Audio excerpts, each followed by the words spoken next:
Fala pessoal, sejam muito bem-vindos ao Biaconcast. Eu sou o Rafael Soares, diretor de marketing da Biacom. E eu sou o Luiz Fernando Gomes, diretor comercial. Bora para mais um episódio.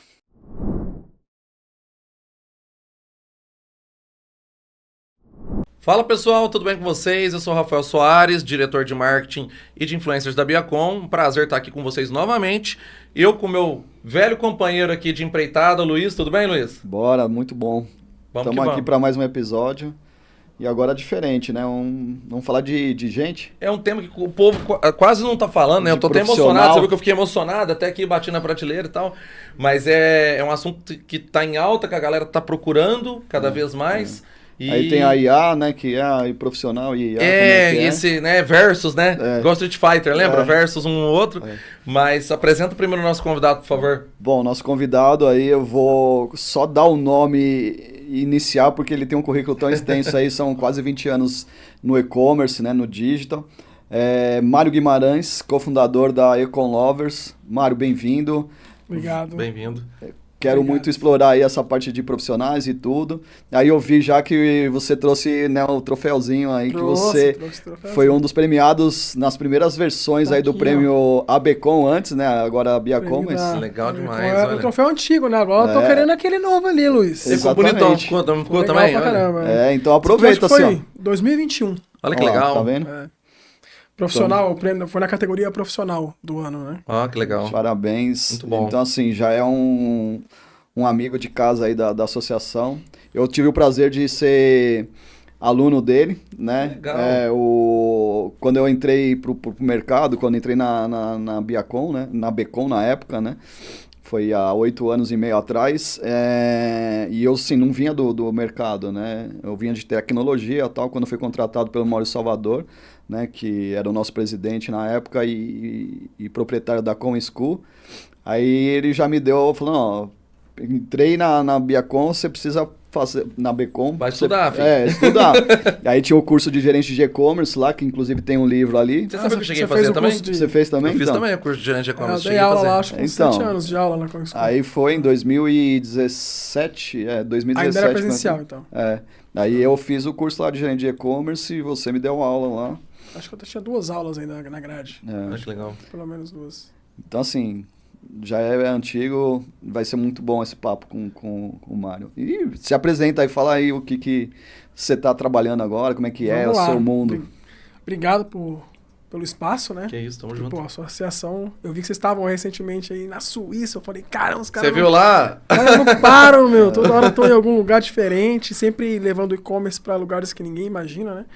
E eu acho incrível isso, porque parece que não, né? Mas, de fato, a Biacom agora, que também puxou a IA, sempre ajudou muito o e-commerce, mas eu falo que eram remadores do último porão, né? Estavam remando, mas não aparece, cara. O barco tá indo, mas fala, cadê os caras? Estão lá no fundo, lá botando carvão, você não tá vendo. Trabalhando nos bastidores, né? Então, e eu sei disso porque eu sempre fui mais próximo, acompanhava os eventos, então foi muito legal. Mas eu tô em São Paulo há 13 anos, mas não sou daqui. Então, vocês vão ouvir eu falar porta e carne. Vou misturar os dois sotaques. Eu sou de Brasília, em Brasília não tem sotaque.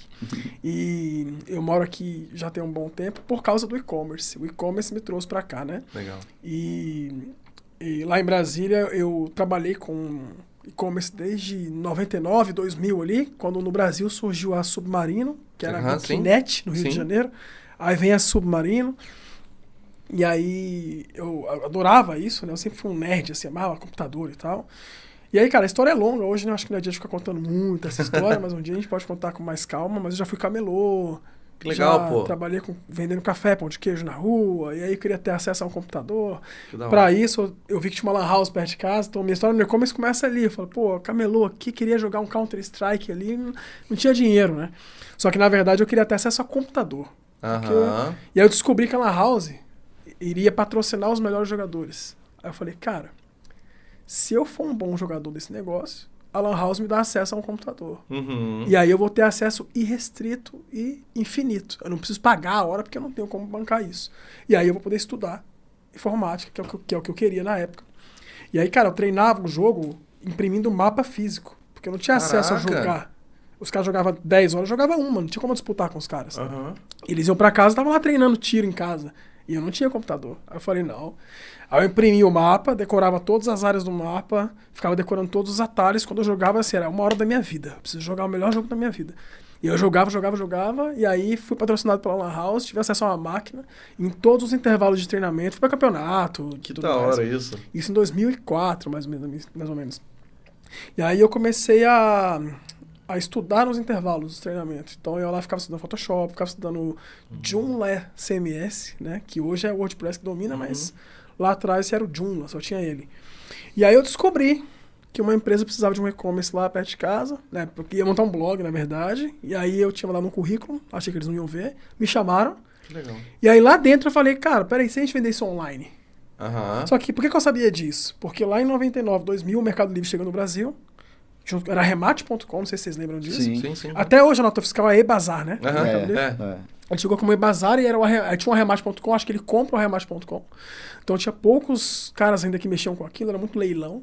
E para jogar os jogos online, a gente precisava de bons mouses, bons fones de ouvido. Sim. E no Brasil, não tinha. Não tinha. Aí a gente começou a achar em leilões. O cara comprava fora, vinha pro leilão, e aí anunciava no Mercado Livre. E aí ali eu comecei a brincar de comprar, vender e viver esse mundo. Quando eu entrei na empresa, cara, de piercing e tatuagem, não sei se pode um negócio desse.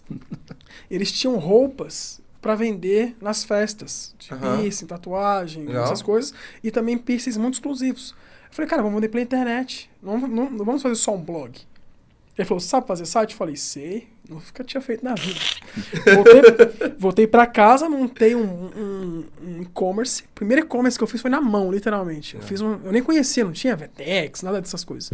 Então eu fiz uma plataforma usando o Joomla, usando um plugin, acho que europeu, chamava Virtuimart. Aí eu instalei isso, fiz o site, a gente fez o primeiro site piercing que vendia online e entregava o Brasil inteiro. Que legal. Só que eu era tudo. Eu falava que era o e-commerce, né? Sim. Eu embalava, eu despachava, eu tirava foto, eu fazia o vídeo, atendia o cliente, eu era tudo. Porque não tinha... A gente nem sabia que cargo era cada coisa. Sim. Imagina, em Brasília, então, aqui em São Paulo já tinha o e-commerce funcionando. Só que lá eu não tinha nem acesso a essas informações, né? E aí eu fui parar numa outra empresa que me chamou, que viu o trabalho, me chamou e falou, cara, eu tenho um e-commerce, comecei a vender no Mercado Livre, isso era 2008. Aí falou, ó, vem pra cá, me ajuda a crescer isso aqui. A gente cresceu 10 vezes o valor de faturamento na empresa. Na época que comprar era igual a pagar no Mercado Livre ainda não existia, você clicava em comprar e não pagava, o vendedor pagava uma taxa. Né? Então era dessa época, ainda lá atrás. Aí a gente fez, crescer a conta, cresceu muito, foi muito legal. Vim para São Paulo tirar férias, minha família é daqui, minha esposa é daqui, né? E minhas filhas nasceram aqui. Então eu era casado já, minha esposa morando aqui, falou, vamos para São Paulo pra gente ver minha família? Eu falei, vamos. Aí isso foi 2011. 2010 para 11. Eu vim para São Paulo e durante as férias aqui em Santana, pertinho aqui de onde a gente está agora, eu vim atender um cara porque um amigo meu vendeu para ele uma consultoria de marketing digital para fazer todo o site, plataforma de Mercado Livre, aquela parte de anúncios e tudo, vendeu como agência. Só que o cara colocou uma condicional, ele falou, só vou assinar o contrato com você se você tiver alguém que me ensine a operar isso aqui. Imagina, padrinho de casamento, ele falou, Mário, você tá de férias, mas preciso de você. Vamos ali em Santana comigo. Cara, não conheço nada de São Paulo, só morei em Brasília a vida inteira. Vai lá e me mostra, ensina esse cara o que ele deve fazer. Finge que você é meu consultor lá, pra eu fechar a conta. Porque eu ganho o FII, tá tudo certo. Você volta pra casa, tá tudo feliz. Foi em dezembro, cara, de 2011. Aí eu fui, cara, em Santana, meia hora de mini palestra pros caras ali da empresa, o cara falou, não sei fazer o que você tá falando. Entendi que é muito difícil, é importante, não sei fazer. Aí eu falei, pronto, ao invés de ajudar, o cara vai perder a conta, né? Vai. Só que aí ele falou, não, vamos fechar, tá fechado, que eu já descobri quem vai fazer. Eu falei, quem? Ele? Você. Eu falei, não. Eu não faço, cara. Eu moro em Brasília, sossegado, uma fazenda asfaltada, esse trânsito aqui, você tá maluco. E aí ele falou, não, você vai fazer, cara. Aí ele botou um papel em branco na mesa e falou, ó, põe aí quanto que você custa pra estar aqui. Olha. Aí eu falei, não faço a menor ideia. Voltei pra casa, né, que é lá em Santo André, fui pra Santo André, que é onde a família da minha esposa estava. Marcamos lá o papel, assim, cara, eu exagerei, assim, coloquei, tipo, 5 vezes mais que eu ganhava. Tudo, um monte de coisa, assim, plano de saúde pra minha mãe. Eu falei assim, eu vou exagerar, ele vai recusar, que a minha ideia era justamente essa. Ele recusa e eu volto pra casa em paz. Eu entrego o papel pro cara, ele vai em Santo André pra fechar o contrato com a agência, que era de lá. Eu coloco o papel na mesa e falo assim, ó, tá aqui, Renato. que era Renato Fasolari o nome dele. Um abraço, Renato. Legal. Aí eu coloquei na mesa, ele pegou o papel, não abriu, botou no bolso e falou, você tem 45 dias pra estar aqui, vai lá despedir da família. Eu falei, não é possível. E eu pensando, por que eu não botei mais, né? E aí fiquei nessa, cara. Aí, legal, pô. E aí vim pra cá, nunca mais fui embora, cara. Porque você imagina, em Brasília a gente chegou a vender assim 300 mil quando ninguém fazia isso por mês. Tá? Isso era coisa assim fora do normal. Uhum. E eu tinha um contato da Cristiane do Mercado Livre no e-mail, que até hoje eu não sei se era um nome ali, alias, ou se era o nome dela de verdade. Mas era o único contato que a gente tinha. E vendia bem. No Centro-Oeste talvez a gente era uns top 1 ali, top 2. Há muitos anos atrás, tá? Vim pra São Paulo. Em 6 meses eu tava na Sala Brasil, principal sala de reunião do Mercado Livre, quando era na Via Marte, sentado com o Ellison, um vice-presidente do Mercado Livre, conversando de template. Falei, ué, tem uma coisa errada. Ou o que eu sei fazer multiplicou em conhecimento em 6 meses, que eu sei que não foi, que eu sou o mesmo cara ainda. Cresci um pouco, mas não tanto. Ou eu tava no lugar muito errado. E aí eu descobri que São Paulo não é só a cidade que movimenta o país, ela é a cidade que movimenta os contatos. E aí, no dia que eu descobri o poder do network, mudou tudo. Aí eu falei, agora não tem mais isso. Eu não sou mais um profissional de e-commerce, sou profissional de network. Meu negócio agora é conhecer gente. E aí fui conhecendo, Luiz. Aí o Maurício me chamou através que era, na época, o dono da ComSchool, né? O fundador da escola. Me achou no LinkedIn. Que legal. Me mandou um e-mail, me convidou para ser professor lá. Aí, assim, a jornada é longa, né? Passei por um monte de projetos, participei da primeira API do Mercado Livre, quando ele conectou lá as primeiras conexões de API. Eu estava na primeira plataforma que fazia isso. Que legal. Por trás, fazendo atendimentos para grandes contas. Então eu subi Disney, sempre Toshiba, Lenovo, um monte de marca legal, assim, nos marketplaces, quando a gente estava fazendo as integrações. Participei de muitos projetos, assim, diferentes, cara, assim, de gente que fazia 5 milhões, 7 milhões, quando o melhor vendedor em segunda posição fazia 800 mil, sabe? Então eu vi muita coisa legal de perto, e com isso eu fui ganhando um pouco de casca no e-commerce para ganhar um prêmio desse, né, que foi por voto popular.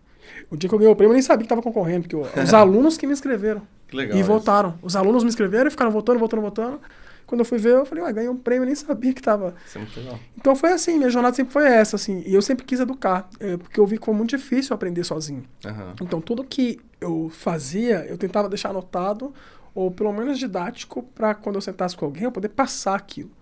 Então, minha carreira ficou dividida entre o e-commerce e a tecnologia, que são as paixões que eu tenho, né? E ensinar. Porque a coisa que talvez eu mais gosto de fazer é ver alguém que eu ensinei ficar bem melhor do que eu. É da hora isso, né? É bom demais, assim, você poder ensinar e ver que o cara, ele ganha muito mais que eu hoje, tá muito mais à frente, muito mais novo. Cara, que legal isso, né? Então, porque eu sei que foi difícil lá atrás. Não tinha ninguém, cara, fazia tudo sozinho, era muito difícil. Então foi essa jornada, assim. Então, acho que tem uns 20 anos aí que a gente tá brincando com esse bichinho do e-commerce, né? Bacana, é muito bom. É muito legal, uma trajetória muito boa, né? Eu acho legal quando você fala assim da parte acadêmica, porque eu lembro quando eu comecei também, eu tinha uns 17 para 18, eu tinha que ficar vindo para São Paulo.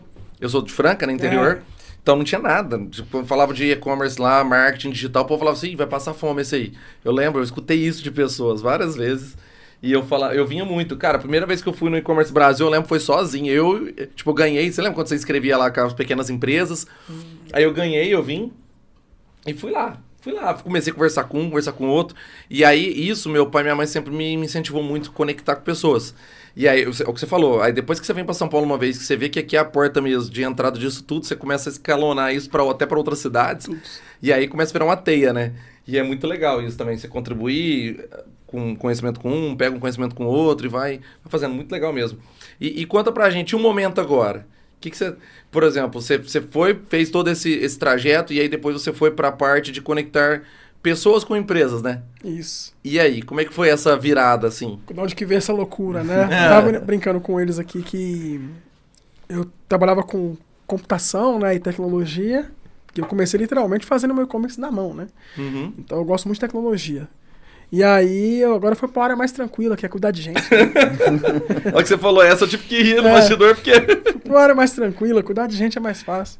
É nada, né? Aqui a minha esposa ficou praticamente 20 anos no setor de recursos humanos, né? O que hoje gourmetizaram, né? A gente chama de people, né? Mas ela ficou muito tempo nessa área aí. E aí, obviamente, a gente juntou o útil ao agradável, né? que foi tentar juntar essas duas coisas. Obviamente, eu resumi muito aqui a história de 20 anos de e-commerce, tentei falar os pontos legais aqui pra galera. Teve muitos altos e baixos, né? Faz parte. E eu descobri que se sua vida estiver reta é porque você morreu, né, Luiz?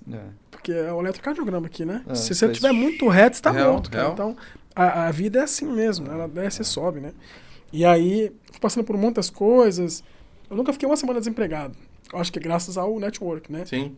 Então eu saía de uma empresa, ia para outra. Inclusive, acho que é um ponto legal dessa história aqui, que eu venho para São Paulo, convidado por essa empresa, entro no projeto, 6 meses a gente vira um monte de coisa legal, estamos dentro do Mercado Livre, por network forte que os caras tinham lá, sentamos com os diretores, negócio crescendo e tal, um grupo de São Paulo compra a empresa e manda todo mundo embora. Eu, com cabeça de brasiliense ainda, eu pensei assim, eu nunca vi isso na minha vida. Se dá certo, ia mandado embora. Porque minha cabeça, de Brasília em Brasília, você dá um tiro numa árvore e cai um advogado. Você não... a maioria é setor público, né? E aí, era estranho pra mim, esse negócio do empreender, do hunting, de você tirar um cara daqui, colocar ele ali. E aí, nesse dia, eu senti uma dor muito grande, que foi... o que eu deveria ter feito pra ser essencial pra esse lugar que eu tava aqui? Porque a empresa comprou e mudou a operação porque eles já tinham uma cultura, já tinham profissionais, tinha uma linha de salário estabelecida, cargos, tudo organizado. E a gente veio de um lugar que não tinha isso. Quando ele compra essa empresa, ele não tem como ele enxertar um Frankenstein novo ali. E ele faz o correto, ele manda todo mundo embora. Só que eu falei, o que eu deveria ter feito para ele mandar todo mundo embora, mas eu ficar? Porque eu já fiquei um pouco mais de tempo, mas eu queria ser essencial nesse sentido. E aí eu comecei a descobrir várias coisas que me traziam para isso. E uma delas era o estudo. Eu falei, eu parei de estudar pela força do trampo. Aí eu falei, vou começar a estudar mais. E aí eu comecei a estudar mais, tudo por conta mesmo, né? Não tinha live e-commerce, essas coisas que a gente tem hoje. E aí, nesse contexto, em paralelo, a minha esposa trabalhando com RH. Só que aí, quando você começa a estudar muito, você começa a conhecer mais gente. Isso é uma dica legal pra galera. Estuda que você vai conhecer gente. Não tem erro, cara. Verdade. A não ser que você fique enfurnado num livro em casa. Mas se você começar a estudar em escolas, fazer curso e tal, não é muito só pelo curso, né? Você conhece muita gente. Olha o Luiz aqui, ó. Estudamos junto lá, né? Participamos da mesma escola e tal. Então, isso foi me criando mais network nessas áreas e, por consequência, fui visto pela CoinSchool e comecei a dar aula lá. Eu acho que eu formei uns 3 mil alunos aí. Legal. Se eu jogar... Porque eu dei aula na Unimagalu para todos os sellers, praticamente, no começo do projeto. Mais de um ano lá dando aula lá. Aí dei aula para o meusucesso.com do Flávio Augusto. Sei. Na escola, participei de 3 cases, inclusive do Submarino, que foi lá atrás. Aí eu participei de um reality show, que foi o primeiro reality show de e-commerce, que foi feito pelo meusucesso.com, junto com a Netshoes.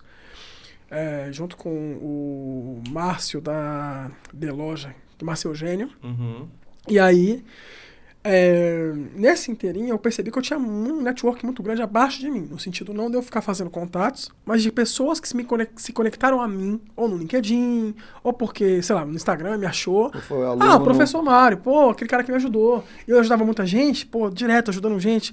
Eu tenho 0 mensagens não lidas e não respondidas no meu LinkedIn. 0. É uma promessa que eu tenho comigo, assim. Nunca deixar ninguém na mão quando me pedirem ajuda que eu saiba resolver. E aí, eu vou resolvendo. Daqui a pouco começa a chegar a indicação. É Rafael, né? Isso. Daqui a pouco começa a chegar a indicação, Rafael. Indicação. Mário, pô, você me indica profissional? Eu indico, pega aqui o Pedro. Pega aqui o João. Por causa de tudo isso. Comecei a estudar, comecei a dar aula, comecei a conhecer muita gente, formar muita gente. Querendo ou não, minha rede ficou grande. E aí, toda hora alguém falava, fala com o Mário que o Mário te indica um cara bom. Aí eu falei, cara, peraí, bicho, tem um produto aqui. Minha esposa fica grávida, minha segunda filha, fala, eu não quero voltar para o mercado, eu sei que vou trabalhar mais, porque empresário trabalha mais, né? A maior falácia que existe é para trabalhar menos. Nossa Senhora. Né? E aí, nesse contexto, eu tô me alongando um pouco aqui, mas... Não, mas tá boa a linha de raciocínio, muito boa. Só pra galera entender onde que as coisas vão se encaixando aqui. E aí, o que aconteceu? Ela não quer voltar para o mercado de trabalho, mas não quer parar de trabalhar. Mas ela quer ter mais tempo no home, vamos falar assim. Cara, a gente pode montar uma empresa, uma startup aqui online, totalmente digital. Vamos fazer um DNVBzinho aqui, vamos ver o que acontece. E aí, cara, numa noite, eu pego um papel com ela assim, eu falo, você mexe com RH, eu mexo com e-commerce. Eu indiquei um monte de gente. Aí peguei meu celular e comecei a contar na mão, assim, quantas pessoas eu tinha indicado, pelo menos nos últimos anos ali. E aí, no levantamento rápido, eu indiquei 36 pessoas em 3 anos. Eu falei, cara, é 1 por mês. Literalmente 1 por mês. Tinha mês que eu indicava 3 e mês que eu não indiquei nenhum. Mas, pô, indiquei um por mês. Agora deixa eu ver se meu dedo é podre. Deixa eu ligar pra galera pra saber se eu indiquei certo. Todo mundo trabalhando. Eu falei, não, tem um produto aqui. Eu falei pra ela, você se dispõe a entrevistar pessoas? A fazer recrutamento pra uma área que você não conhece?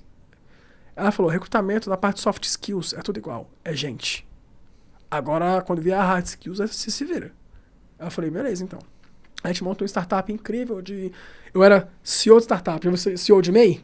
Conhece o CEO de MEI? Sim, tem, né? É o CEO de MEI. No cartão você é CEO, mas é só você, né? Na empresa. Eu acho maluco isso, mas se você não colocar, não chama atenção. Tá na moda hoje. E aí, beleza. Vira o CEO de MEI com a minha esposa ali, a gente vira cofundador do negócio, co-founder, pra ficar mais bonito no mercado.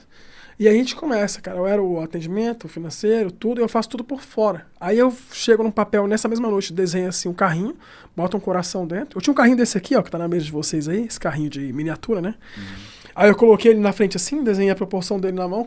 Minha primeira formação foi designer, assim, de ficar estudando, eu estudava design, né? E eu falei, fiz o carrinho, botei o coração dentro, coloquei apaixonados por e-commerce. Falei, não, tem que ser mais gourmet. E-commerce lovers. Não, tá grande. Aí eu cortei e deixei só um M, Econ Lovers. Falei, pronto, vai ser isso. Registrei o domínio, falei pra minha esposa, vai dormir. Quando ela acordou no outro dia, eu tinha um site pronto, todos os menus prontos. Eu não dormi essa noite, eu literalmente virei à noite. Deixei tudo no ar, aí fiz uma site tipo um startupzinho. Eu falava que era uma vending machine.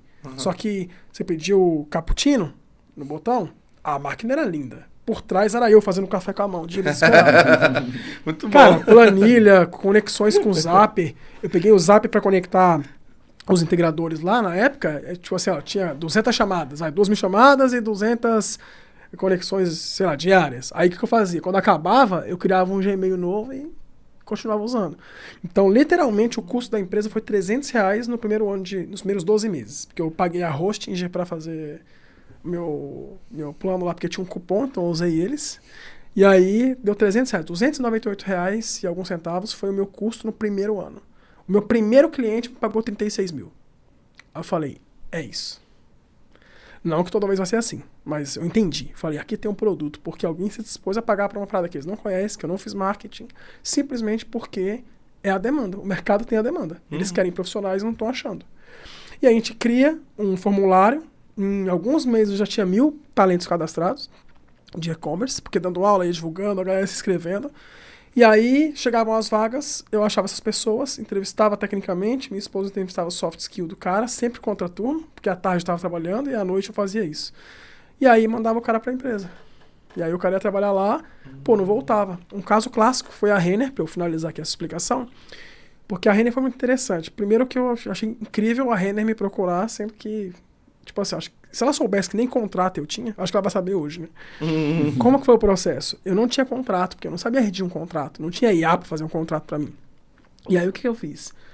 Eu falei pra Renner, eles queriam 4 pessoas. Eles entrevistaram em torno de 50 lá com o time deles e não tinham conseguido alocar, se eu não me engano foi isso na época.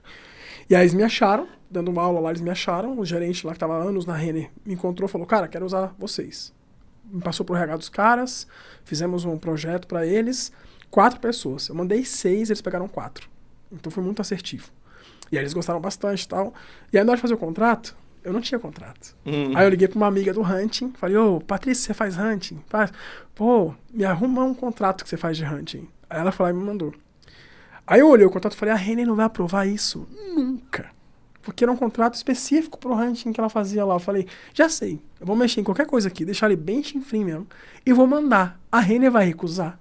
E eu vou solicitar para eles fazerem um, então. Fala, Renner, pode fazer o seu. E foi isso que aconteceu. Aí eles fizeram um contrato, e hoje o contrato que eu tenho foi feito pelo corpo jurídico da Renner. Olha que legal. É um modelo. Um ótimo contrato, né? E aí a gente foi fazendo assim, com esses hacks, ajustando aqui e ali. E aí hoje, assim, pra resumir muito, eu sei que foi uma história longa para chegar até aqui, mas resumindo muito aí com o Lovers, a gente recebeu investimento. Hoje a gente está junto com a Mazatec, que é essa aqui é a Maza, né? E a gente praticamente está num projeto de incubação com a Maza. A Maza tem 18 anos de mercado. Ela faz alocação de profissionais, que é o que a gente não fazia. A Ecolovers só faz o hunting. E tem um app. Com o investimento que a gente recebeu, que eu fiz um pitch, a lá Shark Tank. Aí o investidor da Faria Lima gostou, falou, cara, vou colocar dinheiro nisso. A gente construiu um aplicativo. Foi muito bom ter esse investidor junto com a gente. Ele apostou no nosso negócio, foi muito legal. Beleza, esse investidor já saiu e hoje a gente está de novo, donos do negócio como um todo. E aí a gente fez um aplicativo para os talentos. Então hoje a gente tem um aplicativo que é o app.econlovers.com. Você se inscreve lá de graça, o talento. Tem aulas, tem lives, tem a comunidade. Ele se inscreve para ir pro WhatsApp, tem grupo de vagas específico. Ele faz um perfil, é tipo um Behance do cara do e-commerce. Ele tem um portfólio dele ali, ele coloca os apps que ele sabe mexer, faz um disque interno nosso lá para rodar um comportamento. É bem legal, ele sobe um vídeo, que é uma ferramenta que a gente tem, que chama Self-Letter. Ele sobe uma videochamada dele, grava lá para explicar quem ele é para as empresas. Que legal. E aí a empresa paga para ter acesso ao app com SaaS. Fala, pô, eu quero usar o seu app. Eu tô com 7 mil talentos cadastrados. Então você se cadastra lá como empresa, paga o SaaS, baratinho por mês, e você tem acesso a esses 7 mil talentos lá, e pode chamar eles para o que você quiser. Eu falo, você pode sair de lá com freelancer ou com CEO. Aí eu não sei o que você vai fazer. Né? A comunidade está lá, você paga para ter acesso. Ah, mas até que enxergou isso. Falou, cara, a gente faz a alocação de profissionais. Você faz um negócio que a gente não faz, que é o e-commerce. Eles têm 18 anos, estão em 4 países, negócio grande. A alocação de profissional é muito difícil de fazer. É, né? Porque você tem que ter muito dinheiro, Rafael. Imagina, você vai contratar 10 caras comigo. Porque a alocação, diferente do hunting, porque são três maneiras, né? Vamos separar aqui para ficar claro. O app é, você paga o SaaS e o seu time se vira. Você acha os caras lá, entrevista, faz tudo. Eu tô te dando acesso ao LinkedIn do e-commerce. Certo. Esse é o app. Aí a outra alternativa é o hunting. Mário, quero contratar, mas não tenho tempo, não tenho um RH elaborado para fazer isso. Você pode recrutar para mim? Acho o cara e eu te pago isso? Beleza, ranch tradicional. Eu acho o cara para você, te mando ele, acabou, você contratou, ele é funcionário seu. O que eu fiz foi indicar esse cara para você. Obviamente, eu te ajudo a montar a vaga, tem toda uma estrutura legal por trás. E tem o terceiro ponto, que esse eu queria fazer, mas não tinha estrutura, que é a alocação. A alocação é, eu contrato o cara, ele é meu funcionário e eu terceirizo ele para você. Que no nome gourmet é o tal do outsourcing, ou BPO, ou enfim. Eu gosto mais de terceirização mesmo. E aí eu terceirizo ele para você. Só que qual o BO? Todo BO é meu. Tipo, Sim. Passivo trabalhista é meu. Demitiu o cara, 40%, meu. Todos os impostos, toda a parte de folha e seus honorários e seus encargos são todos comigo. E é por isso que é bonito, porque aí a empresa vai contratar, ela fala, não quero que saia da minha folha, quero que saia do meu OPEX aqui. Pra mim é serviço, porque serviço você desliga e liga, né? Pessoas você não fala desliga e liga, não é assim. Então eu fico com o BO, contrato e aloco pra você. Só que eu tinha que ter estrutura, tem que ter caixa pra isso. Imagina, 3 meses pagando salário de 10 pessoas sem o cara trabalhar ainda. Quem que tem caixa pra isso? Né? E aí a Mazatec tem esse caixa, ela tem essa estrutura, ela tem 18 anos fazendo isso. Eles enxergaram isso na gente e falaram, vem cá, vamos incubar vocês aqui. E hoje a gente pode falar com alegria, assim, que nós somos a primeira empresa, junto com a Mazatec, fazendo isso, que é alocando profissionais, não só para tecnologia, porque tem desenvolvedores, produto e tech, mas também e-commerce. Então hoje, se olhar para o mercado, não tem ninguém que tem um aplicativo só para profissionais de e-commerce para ser encontrado lá, e ninguém que faz alocação de profissionais de e-commerce com curadoria técnica. Então a gente faz isso hoje. Legal, né, velho? E agora falando dos desafios aí de profissionais, né? Como é que é essa questão que todo mundo eu vejo reclamar assim, eu percebo, né? Participo de grupos aí, o e-commerce tem vaga adoidado. Todo dia no grupo ali aparece 3, 4 vagas abrindo aí, buscando profissional, mas todo mundo reclama que falta profissional. Né, que não acha o profissional, né, o pessoal tá com uma cultura, essa geração também tá diferente, então quais os desafios aí, né, pro profissional de e-commerce, né, de achar os profissionais, né? Eu diria que tem um jeito mais fácil, que é chamar a gente, que a gente acha mais rápido, né? Sim. Mas eu vou te falar do meu desafio mesmo Não, mesmo sendo especialista. Sim. É muito interessante, porque mesmo sendo especialista, mesmo tendo a base, não é tão simples de encontrar. Imagino que... Né? O Luiz já viu clientes serem atendidos por nós, inclusive ele conhece pessoas que a gente já colocou, né, nas empresas e tudo. Tem pessoas que saem, tem pessoas que crescem, tem todo tipo, né? Normal, né? A gente está fazendo um trabalho de curadoria, né, técnico. Então eu não posso chamar de outro nome aqui e ficar inventando coisa que não existe. Mas a média de vagas abertas, Luiz, desde que eu pesquiso isso, por mês, estou falando só de LinkedIn, não estou falando de Cato, de vagas, de... Solids e turma por aí, né? De Gup. Tô falando só do LinkedIn. Só no LinkedIn, a média mensal que eu pesquiso de vagas abertas para e-commerce, que por algum motivo não foram preenchidas ou porque a empresa esqueceu de fechar a vaga lá, mas tirando a margem de erro, 9 mil vagas abertas. Por mês? Todo mês eu entro lá, tem 9 mil vagas Caraca. abertas. Se preenche, nasce nova, preenche, nasce nova, preenche, nasce nova. E fica essa média. Lógico, tem mês que é 13, tem mês que é 7. Sim. Tô falando de uma média. Nem tô falando da mediana, mas a média. E colocando margem de erro, vamos colocar que são 6 mil vagas, vai, pra chutar bem pra baixo. Mas ainda é muito. Né? Muita e aí coisa. eu descobri algumas coisas. Que eu vou te falar, vocês vão falar se faz sentido aqui. Nesse meio tempo todo aí. Primeira coisa, a gente tem um efeito pós-pandemia enorme. Né? No Brasil, a gente tinha um market share do e-commerce que chegava a 4,5% a 5%, de acordo com a própria Biacom, quando você olhava os dados ali. E a gente vai para 14%, 15% depois da pandemia. Né? Então, estou falando de um negócio extremamente bebê ainda. O Brasil tem muita coisa para fazer no e-commerce. Se eu perguntar para quem está ouvindo a gente aqui, coloca no comentário aí se você já comprou ovo pela internet. Se tiver 1% que comprou, é muito. E é engraçado você falar disso, porque eu tava falando com um cliente essa semana de ovo, você acredita? A Mantiqueira lançou lá o clube, né, do rap e tal. Mas sabe pensar, você já comprou ovo pela internet? Não, nem eu, ué. Tô falando de consultores de e-commerce, gente que tá na Associação Brasileira de E-commerce e não comprou ovo pela internet. Se essa conversa fosse na China, com certeza já teríamos comprado. Mas por quê? O market share é baixo ainda. A gente tem pouca gente aderindo à compra online. Então, quando a gente fala de market share, para quem está ouvindo aí, a cada 100 compras, 14, 15 no máximo foram pelo e-commerce. Então, é um número muito baixo ainda. E aí, depois da pandemia, isso cresceu, só que junto com o crescimento do e-commerce, veio um outro negócio, que foi o crescimento da comodidade. As pessoas aprenderam que trabalhar de casa era possível. Não era viável, mas era possível. Quando eu falo possível é porque eu tenho como provar. Eu não conheço nenhuma empresa hoje que funciona 100% no online, que comparado a um concorrente que tem operação híbrida ou presencial, tem melhor performance. Ah, mas a minha tem, você não sabe. Me apresente, vai ser muito legal. Alguma coisa você está perdendo. Ou em turnover, ou você está perdendo gente, ou seus funcionários são mal treinados, ou eles fazem jornada dupla e você não sabe. Então a performance dele poderia ser melhor do que está. Ah, Mário, você é contra o home office? Óbvio que não. Eu acho que o híbrido, aí é uma opinião minha, ainda é um melhor modelo. Só que eu acho que isso está descambando para um outro lugar, que é um lugar onde as pessoas estão escolhendo vagas. Luiz, eu falo com 10 pessoas. Não estou zoando, isso é real. Eu falo com 10 pessoas num dia para uma vaga muito boa, com benefícios, com um monte de coisa. Se fosse antes dessa jornada que a gente está agora, a maior pergunta que eu escutava antes, qual que era? E eu montei muitos times próprios, tá? Não foi só com a Econ Lovers. A maior pergunta era, quais são os benefícios? Quanto que ganha? Essa era a maior pergunta. Disparado. Agora eu já até Sabe qual é a maior sei. pergunta hoje? Já até sei qual que é. Tem home office? Eu falo, não, aqui paga 3 mil a mais, mas tem home office? Não, então... Eu tô esperando uma vaga. Só que é engraçado, passa 2 anos, o cara me chama de novo. Ô, Mário, eu tô com qualquer oportunidade eu tô topando. Eu falei, então, e agora, como é que eu te mando pra alguma vaga? Então, assim, eu acho que eu não gosto de falar essa geração. Porque eu não falo essa geração, eu tô excluindo pessoas que não são da geração que estão vivas, né? Tem um monte de gente que tá... Eu não sou dessa geração, e eu tô trabalhando nela.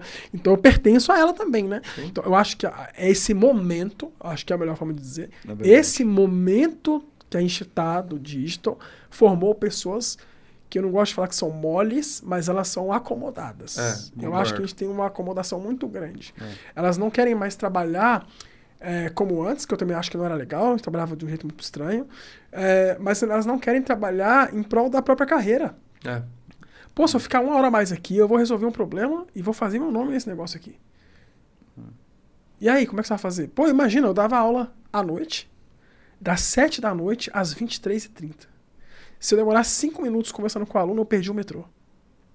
E não tinha jeito, cara, o aluno não queria conversar. Aí eu ficava lá batendo papo com o cara, tinha que ir de carro, porque não tinha jeito de pegar transporte.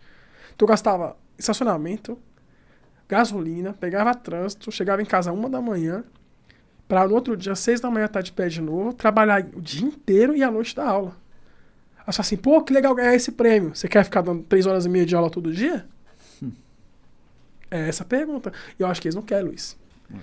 Então a dificuldade nossa hoje é essa. É achar gente que queira abraçar a causa da vaga que está sendo proposta.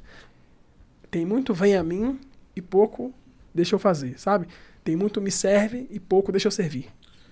Concordo contigo, nós tava falando disso hoje ainda, né, nos bastidores ali. Exato. Tava falando pro Luiz, nossa, cara, esse tempo atrás a gente tava com uma vaga de CS e eu achava que tinha que ser uma mulher, uma menina, tipo, eu achava que combinava mais. Pra essa vaga, né? Pra essa vaga e tal.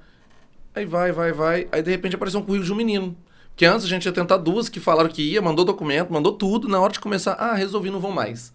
2, aconteceu isso. Que, tipo assim, tinha um perfil aparentemente ali, tudo. Enfim, mas não tinha comprometimento. Então, graças a Deus que não foi. Aí apareceu esse menino. E aí ele foi. Aí eu falei, olha, pra você ver, tipo assim, é como que... e é da mesma geração que você falou, tipo assim, não tem esse... Só que, tipo, a garra dele ali pra fazer aquilo acontecer, e até na própria entrevista ele já falou, eu quero fazer aqui porque eu tô mudando o meu estilo de vida, que não sei o quê, e o moleque tá lá firme e forte, garrando e... Então, tipo, é muito louco, né? Eu tenho 3 características que eu olho pro profissional hoje, então já fica a dica pra você. Se você cai numa entrevista comigo, você vai saber disso. Já ganhou ponto aí. Eu tenho 3 características que eu olho que, assim, já me dá um alerta enorme pra o cara entrar ou não ficar... Essa é boa, só vou anotar aí. No meu target. 3. E eu vou falar, eu contratei muita gente, cara. Mas muita gente. Então eu posso te falar sem errar, assim. Sem errar é impossível, mas errando menos, né? A primeira característica é a querência. De longe, mas disparado, é o quanto você quer. Querência. O cara vai participar de um processo seletivo. Você não olhou a empresa? Você não viu qual é o nome da empresa? Cara, eu descubro até o nome do dono. E se o nome do dono for em alemão, eu boto no Translate, faço ele falar, chego lá na hora e eu falo com os caras normal.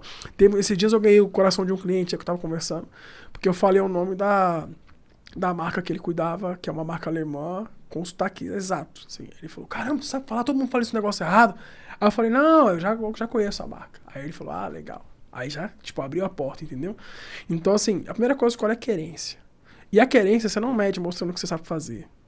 Você é na conversa. Você vai conversando ali, você vê se o cara quer, se ele não quer. Se ele fica bocejando demais, se ele fica olhando pro chão, se, fica agoniado pra terminar a entrevista, esse cara tá falando muito. Você sente, você percebe se o cara tá enrolando ali, você percebe. A querência, ela é muito notável. Você vê que uma pessoa que quer muito chama atenção, você acabou de falar. Sim. O cara querendo fazer, você falou, nossa, gostei desse cara, né? E aí a primeira querência. O segundo ponto que eu olho, disparado assim também, tipo, anos-luz do terceiro, porque esses dois pra mim são muito topo, é o que esse cara fez durante a pandemia e o que ele faz quando não tá trabalhando. Isso me diz muita coisa. Tipo assim, o que você fez durante a pandemia?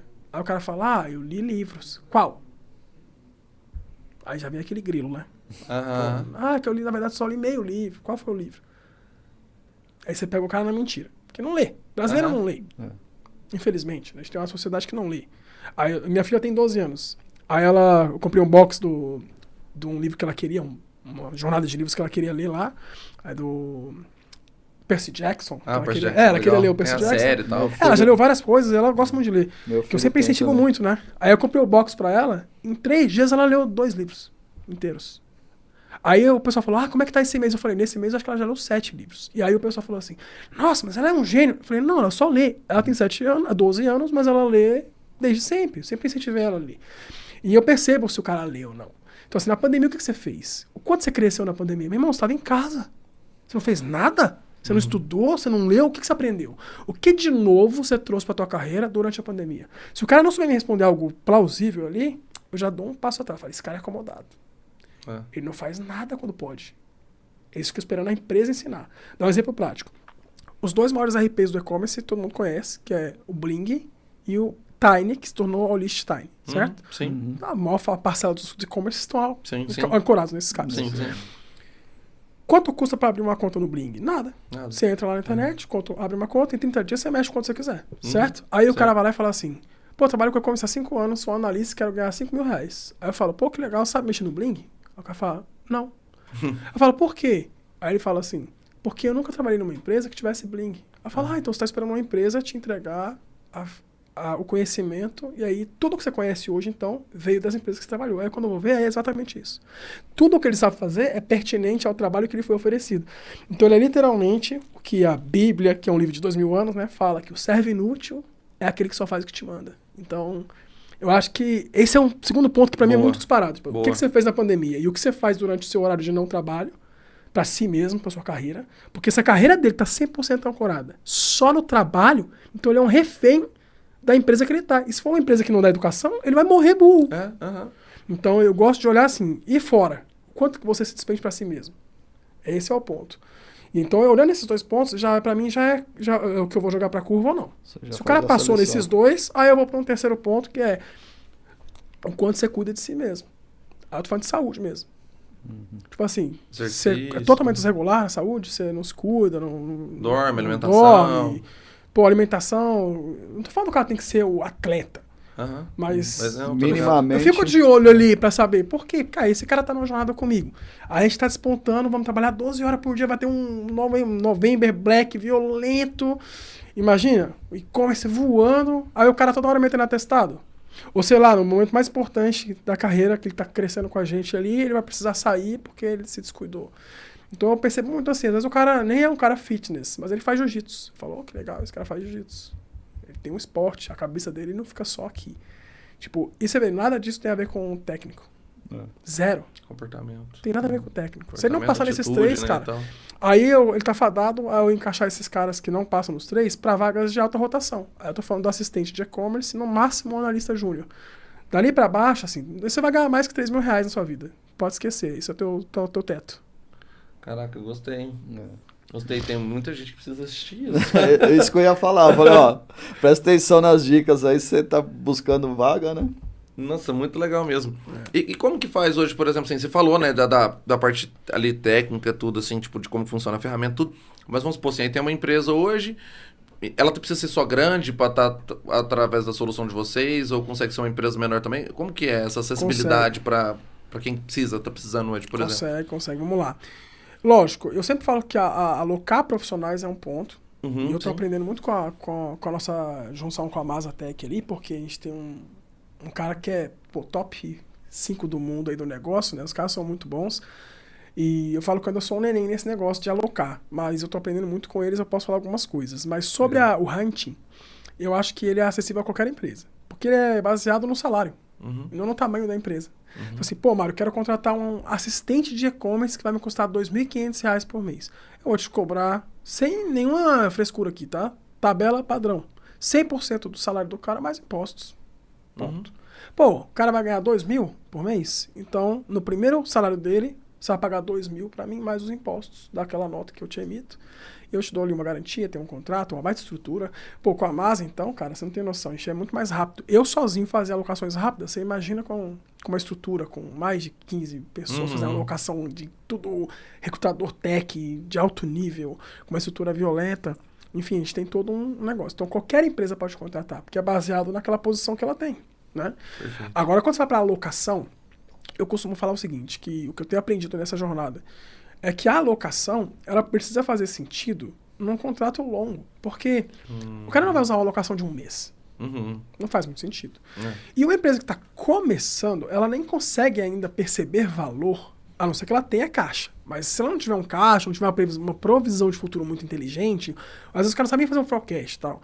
Para ele é mais complicado, porque ele não enxerga valor em tirar um cara da folha para colocar ele no OPEX. Ele nem sabe o que é OPEX ainda, entendeu?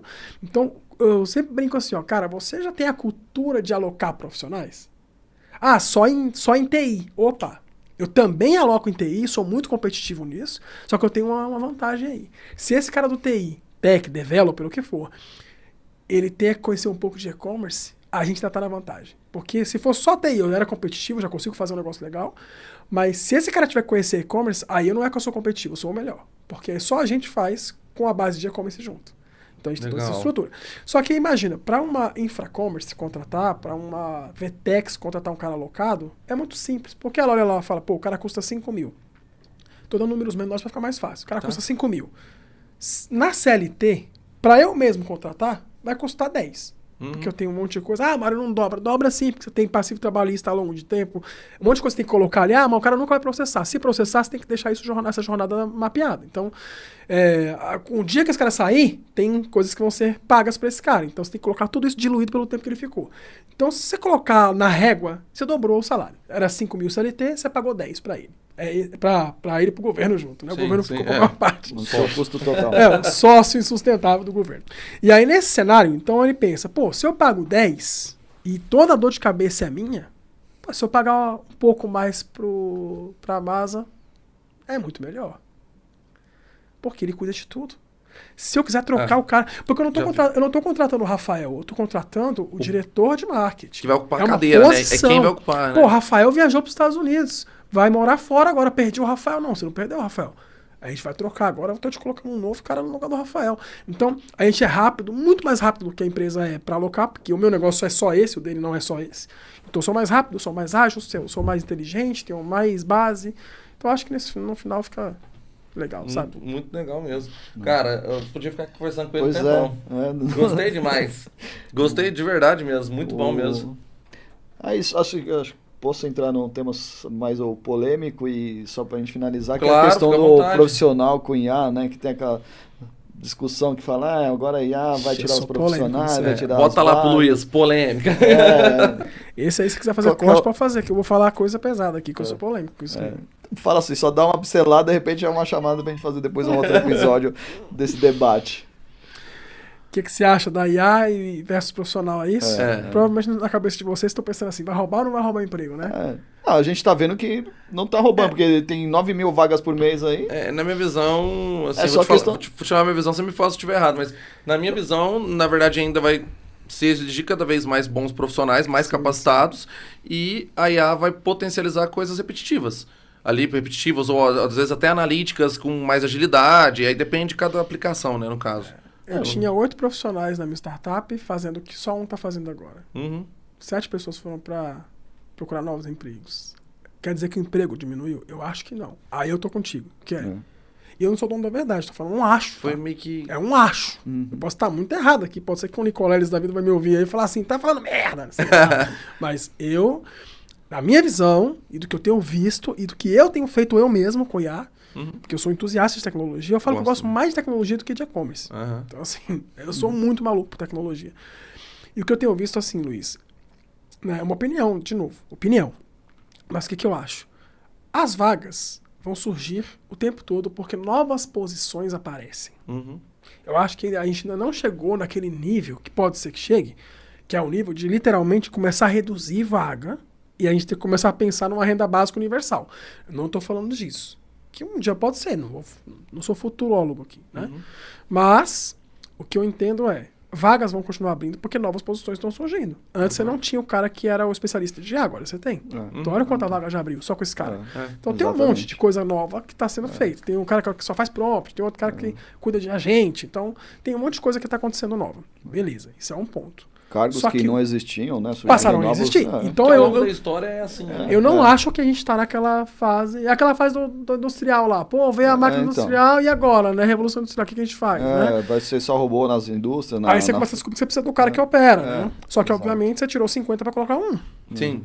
Só que o que aqueles outros 40 foram fazer? Outras coisas. Só que a gente está num país tenebroso. Que a gente, para abrir empresa, demora, é tudo complexo. Eu falo que se o cara for bom de estatística, ele não vira empresário. Porque ele começa a pôr no papel e fica maluco, fala, não é possível, isso não fecha a conta.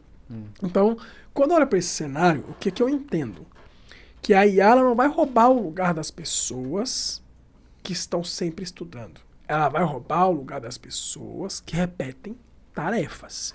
Então, eu acho que a IA não veio substituir alguém. Uma pessoa usando a IA vai substituir muitos. E não é uma pessoa não, tá?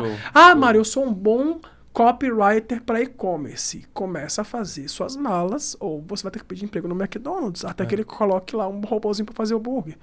Porque essa é real. O copywriter, tem um monte de IA que já faz, cara. Tipo, você vai no cloud da vida aí, você tem agentes por skills que fazem coisas extraordinárias. Eu tinha uma pessoa só para tirar foto há muito tempo atrás. Eu tinha 2 meninas tirando foto numa operação de moda no Brás, no centro de São Paulo, vendendo 1 milhão por mês em B2B, cara. 2 meninas fazendo foto, tratando foto. Elas deixaram de existir já faz 3 anos. Por quê? Há 3 anos atrás, eu tiro foto com o celular mesmo, precisa de uma câmera profissional. Aperta um botão e o fundo saiu. E agora? Como é que faz com elas? Perderam o emprego? Óbvio. Onde elas vão? Não sei. Estavam estudando? Essa é a minha pergunta. Estavam estudando? Se não estavam estudando, prazer. Vou te encontrar no McDonald's, no Drive, talvez.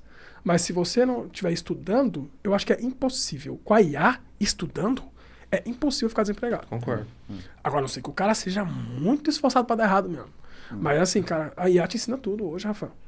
É verdade. Pô, você vai na IA lá e fala assim, ó, como montar um e-commerce usando a Tray.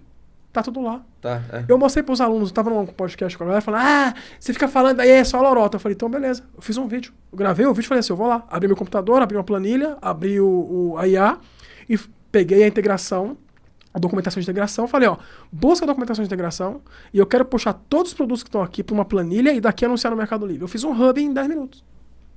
E anunciei o produto, a caneca tá lá até agora, R$3.000 a caneca, coloquei lá.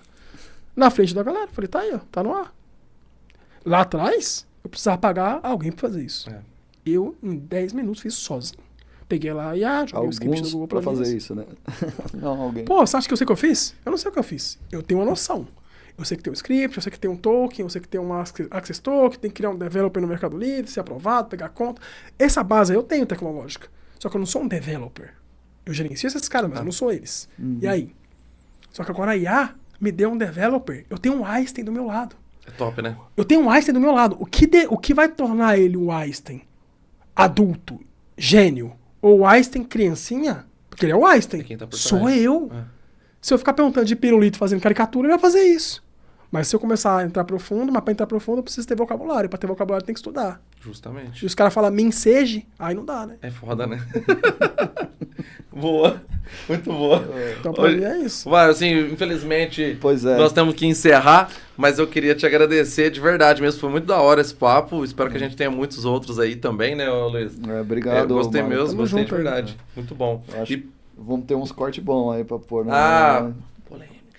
Muito legal. Brincadeira, mas ó, pra você que tá em casa, então você já sabe, né? Bota lá o seu like, compartilha esse conteúdo pra todo mundo que faz sentido. Continue seguindo a gente nas outras redes sociais também, que a gente tem muita novidade em breve, né, Luiz? Isso aí. Tem pré-NRF, evento China, tem o prêmio em setembro, tem muita coisa ainda pra acontecer. Mais uma vez, muito obrigado. Tamo junto. Nós vemos numa próxima. Até mais. Valeu. Obrigado.